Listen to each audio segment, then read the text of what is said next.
நான் குற்றம் சாட்டுகிறேன். முதல் குற்றவாளி இந்த அரசாங்கம், இந்த காவல்துறை, இந்த உளவுத்துறை.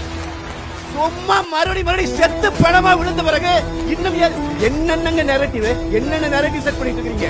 முதல் நாள்ல தொடங்குனதுல இருந்து இப்ப வரைக்கும் நாங்க கொண்டு போய் ஒரு அனுமதியை எழுதி கொடுக்கிற போது காவல் நிலையத்திலே எவ்வளவு பேர் வருவார்கள் என்பதை நாங்கள் சொன்ன பிறகு தனித்தனியாக ஒவ்வொரு நகர செயலாளரை, ஒவ்வொரு பகுதி செயலாளரை, ஒவ்வொரு கிளை செயலாளர் வரைக்கும் ஐஎஸ் தொடர்பு கொள்வார், உளவுத்துறை அதிகாரி தொடர்பு கொள்வார். சார் எத்தனை வண்டி வருது, சார் எத்தனை பேர் போறீங்க, நாங்க சொல்ற கணக்கு மட்டும் எடுத்துக்க மாட்டார்.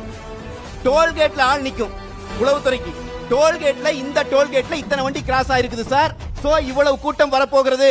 இதை கொடுக்கிற வேலைதான் உளவுத்துறையின் வேலை.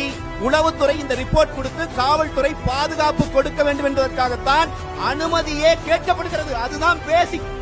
ஏன் நாம் அதை யாருமே பேச மாட்டேங்கிறோம்? விஜய் நேரம் கழிச்சு வந்தார். விஜய்க்கு கொடுக்கப்பட்ட நேரம் என்ன சொல்லுங்க? அனுமதி நேரம் என்ன? 3 to 10.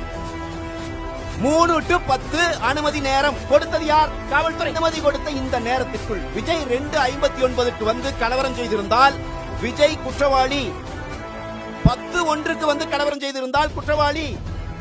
3 to 10 வரைக்கும் முழுமையான நேரமும் பாதுகாப்பு கொடுக்கிறேன் என்று காவல்துறை உத்தரவு கொடுத்திருக்கிறது. அப்புறம் தாமதமாக வந்தார்னா அப்ப முதல் நாளே என்ன நரேட்டிவ் செட் பண்றீங்க?